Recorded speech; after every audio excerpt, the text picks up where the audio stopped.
விரல் தீண்டும் உன்வாசம் சங்கரேஸ்வரி. அத்தியாயம் 16. ஆதவன் வெளி திறந்த காலை பொழுதில் துள்ளலோடு எழுந்த இளவரசியை நேராக குளியலறைக்கு சென்றாள். குளித்து முடித்து கல்லூரி செல்வதால் சுடிதார் ஒன்றை அணிந்தவளோ ஈர கூந்தலை உலர்த்தி கிளிப் போட்டாள். மணியை காண மணியோ 7. இந்த நேரம் போனால் சரியாக இருக்கும். தன்னவனை கண்டுவிடலாம் என்ற நினைப்பில் அறையை விட்டு வெளியே வர தந்தை தாத்தா ஹாலில் அமர்ந்திருந்தனர். என்னம்மா காலையில் குளிச்சு கிளம்பிட்ட? நீயும் கோயிலுக்கு போறியாம்மா? ஆமாம் தாத்தா. காஃபி குடிச்சிட்டு போக வேண்டியதானத்தா? பரவாயில்ல தாத்தா. அப்போ தாத்தாவுக்கு மட்டும் ஒரு காஃபி வாங்கி கொடுத்துட்டு போமா? சரிங்க தாத்தா. அப்பா உங்களுக்கு வேணுமாப்பா? ஆமாம்மா, கோயிலுக்கு போன உங்கள் ஆத்தா இன்னும் காணும். இங்கவே எப்படியும் இந்த நேரம் போட்டுக்கிட்டு தானே இருப்பாங்க. நான் வாங்கிட்டு வந்துடுறேன் என கூறி தங்களின் வீட்டு சமையலறை நோக்கி செல்ல அங்கே வாசலில் அவளை வரவேற்றது கந்தவேலின் பெயர். சமையலறையில் வேலை செய்யும் 2 பெண்களும் தங்களுக்குள் கந்தவேலின் குடும்பத்தாரை பற்றித்தான் பேசிக் கொண்டிருந்தனர். நேற்று சாயங்காலம் கந்தவேலனை வீட்டு கல்யாணத்துக்கு ஊர் சொல்லிட்டு போனாங்க. உன் வீட்டுக்கு வந்தாங்களா? ஆமாக்கா வந்தாங்க. நான் கூட மூத்தவனுக்கு தான் கல்யாணம் நினச்சிக்கிட்டு இருந்தேன். அப்படி தான் ஊருக்குள்ளே சொல்லிக்கிட்டு இருந்தாங்க. இப்போ சின்னவனுக்கெல்லாம் கல்யாணம் முடிஞ்சிருக்குன்னு சொல்லிட்டு போகிறாங்க.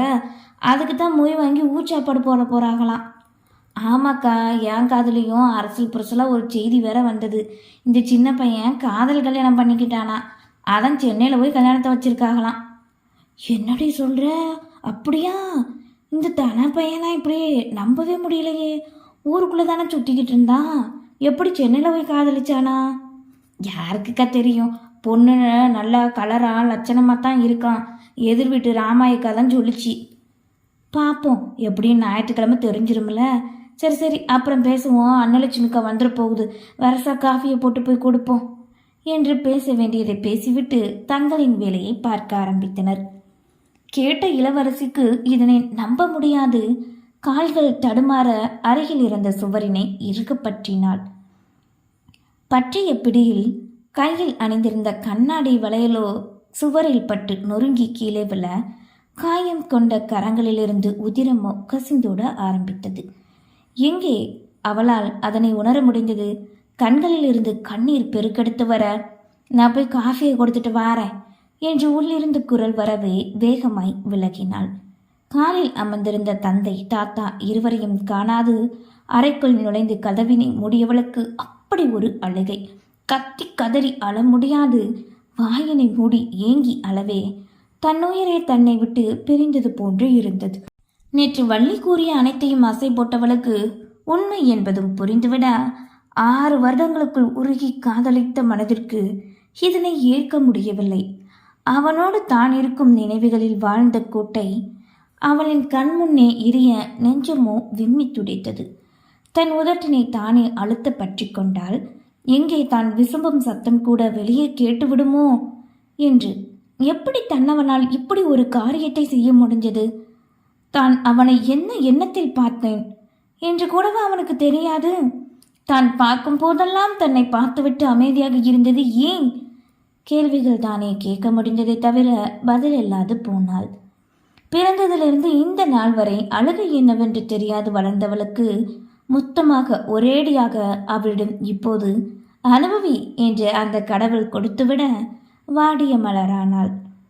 அவனை கண்டு ரசித்த நினைவுகளும் அவனின் பின்பமும் மாறி மாறி நெஞ்சத்தை விட்டு அகலாது வந்து கொண்டே இருக்க அழுகையும் தனிமையும் தான் அப்போது துணையானது. நேரம் கடப்பது கூட தெரியாது. விழிகளோ சிவந்து வதனமே வதங்கி கண்ணீர் தடமாக படிந்த போதும் நிற்கவில்லை அழுகை. அவளின் கண்ணீர் நடந்ததை ஜீரணிக்கவே முடியவில்லை. அதுவும் காதல் கல்யாணம் என்று கூறிவிடவே உயிரே போன உணர்வில் துடிதுடித்து போனாள். வளையல் குத்திய இடத்திலிருந்து லேசாக உதிர்ந்த ரத்தம் இப்போது அவள் அழுத்தம் கொடுத்ததில் வேகமோடு வெளியே வந்தது. அவளால் அந்த காயத்தை கூட உணர முடியவில்லை. 2 மணி நேரம் சென்றிருக்க இன்னுமே அவளின் அழுகை நிற்காது வழிந்தோட அவனுக்காக அழுதது போதுமென ஒரு மனம் கூறினாலும் அவனில்லாத வாழ்க்கை என்பதை விட நொடிப்பொழுது கூட கடக்க முடியாது என்றது மற்றொரு மனம். எனதான் சந்தோஷமான பட்டாம்பூச்சியாய் பறந்து வாழ்ந்தவள் என்றாலுமே ஒரு இறக்கையை உடைத்து விட்டால் என்ன செய்ய முடியும்? முடங்கித்தானே போக முடியும். அதே போல்தான் அவள் மனதால் முடங்கினாள். பேதையவளின் மனமோ கசிந்த உதிரத்தைக் கண்டு தவறான முடிவினை எடுக்க அந்த நொடி தோன்றியது. தனஞ்சயன் மட்டுமே அவளின் முன்னே வந்து மறைந்து செல்ல, அவனே மறைந்ததற்கு பின் தான் ஏன் இன்னும் இருக்க வேண்டுமென நினைத்தவளோ கண்ணீரை துடைத்து கொண்டு எழுந்தாள். அலமாரியை திறந்தவளோ அதிலிருந்து தன் புடவை ஒன்றை எடுத்து கட்டிலில் ஏறி ஃபேனில் தூக்கு போட ஆரம்பித்தாள். இறுக்கமாக கழுத்தில் துணியை மாட்டி காலின் அடியில் இருந்த சேரினை தள்ளிவிட நொடியை துடிதுடிக்க கருவிழிகளோ பிதுங்க ஆரம்பித்தது.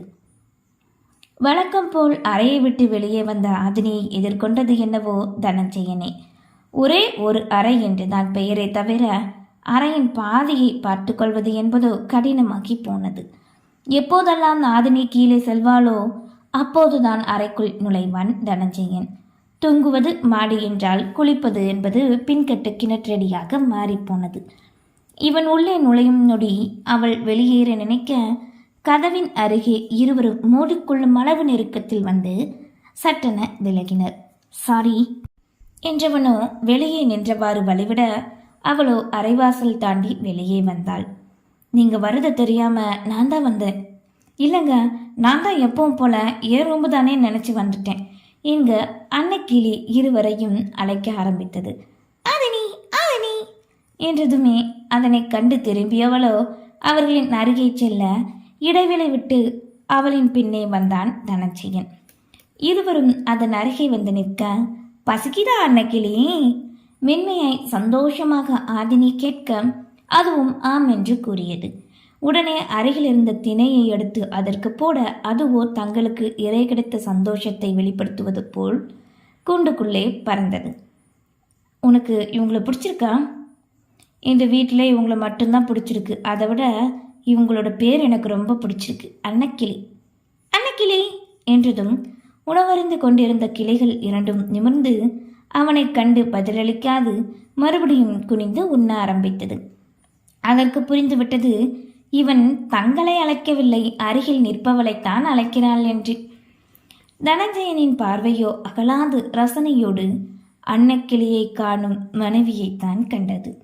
அவளைத்தான் அன்னக்கிளி என்று அழைத்தது ஆதினியான மனைவியின் பெயரை அன்னக்கிளி என்று அன்று முதல் மனதிற்குள் பதிய வைத்து கொண்டான். தோள்பட்டையை விட்டு சற்று கீழே இறங்கிய கூந்தல் நீலவல்ல என்றாலும் அழகாய் பஞ்சு போன்று காட்சியளிக்க, மெல்லிய சிறிய ஜிமிக்கி கம்மலும் அவளின் அசைவுக்கு ஏற்று ஆடியது. கூந்தலில் மலர் சூடாவிடினும் மலரின் வாசம் அவளின் மேனியிலிருந்து வருவதை நுகர்ந்தான். தன் பின்னே நிற்கிறான் என்பது உணர முடிகிறது. ஆனால் ஏன் பேசாத அமைதியாக இருக்கிறான் நினைத்து ஆதினி திரும்ப அதற்குள் தன் பார்வையை மாற்றி அன்னக்கிளி மீது செலுத்தினான். அவள் தன்னை காணும் போது தான் காண்பது போல் திரும்பி, என்ன ஏதாவது தேவையா? புருவம் உயர்த்தி கேட்க அவனிடம் ஏதோ ஒரு வித்தியாசம். ஒன்றும் இல்லை. சரி, 2 நாள் வீட்டுக்குள்ளே இருக்கியே, வெளியே எங்கேயும் போகணுன்னு உனக்கு தோணுதா? ஒத்து ரூம்பை கொடுத்து ஜெயிலுக்குள்ளே அடைச்சி வச்சுட்டு இது ஒரு கேள்வியாங்க கேட்குறீங்க நீங்கள்? சென்னையில் எவ்வளோ சுதந்திரமாக என் விருப்பம் போல இருந்தேன். இங்கே என்னால் ஒன்றும் பண்ண முடியல. இந்த வீட்டை தவிர வேறு ஒன்றுமே பார்க்க முடியல. இப்படியே இருந்தால் சீக்கிரம் பைத்தியம் பிடிச்சிரும். இப்போவாவது இவன் கேட்டானே என்ற நினைப்பில் பற்களை கடித்து கொண்டு கூற, சாரி, நேற்று கொஞ்சம் பிஸி, அதனால தான் நான் எங்கேயும் உங்களை கூட்டிகிட்டு போக முடியல. மாமாவும் அத்தையும் என்னைக்கு இங்கே வராங்க? சனிக்கிழமை. கொஞ்சம் முன்னவே வரலாம்ல. அவங்க ஒன்றும் நீங்கள் சுற்றிக்கிட்டு இருக்கிற மாதிரி சும்மா இல்லை. ஒரு நாள் அங்கே வெளியில் வந்தாலே எவ்வளோ லாஸ் ஆகும்னு தெரியுமா?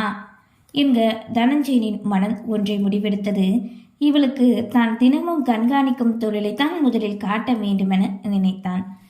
இப்போ வெளியில் போகலாமா? ஆமாம், இந்த வீட்டை நீ முழுசாக சுற்றி பார்த்தியா? பின்னாடி அம்மா உருவாக்கி வச்சதெல்லாம் போய் பார்த்தியா? என்ன உருவாக்கியிருக்காங்க? சாப்பிட போனால் சாப்பிட்டு மேலே வந்துடுவேன், அவ்வளோதான். நீ வா முதல்ல என் கூட அழைத்தவாறு முன்னே செல்ல, 2 நாட்களாகியும் அந்த வீட்டில் அவனிடம் மட்டும்தான் இதுவரை பேசி கொண்டிருந்தாள். கீழே இறங்கி வந்தவனோ சமையலறை அழைத்து செல்ல, அங்கே அவனின் அன்னை இருக்கவே, என்னடா ஏதாவது வேணுமா என்க. ஒன்றும் இல்லைம்மா, இவளுக்கு பின்கட்டு பார்க்கறதுக்காக கூட்டிகிட்டு போகிறேன் என்றதும் பின்னோடு வந்த மருமகளைக் கண்டு தலையசைத்தார். மகனிடமாவது பேசுகிறார்களே, அதுவே நிம்மதி என்ற எண்ணத்தில் பெரியவர்கள் இருக்க, சமையல் கட்டை தாண்டி வீட்டின் பின்வாசல் இருக்கவே அந்த கதவினை திறந்தான். திறந்த நொடியே நறுமணமும் மலர்களின் வாசமும் சில்லென்ற காற்று வந்து மேனியை தழுவ, கால்களோ தானாக அதனை நோக்கி சென்றது. நன்றி.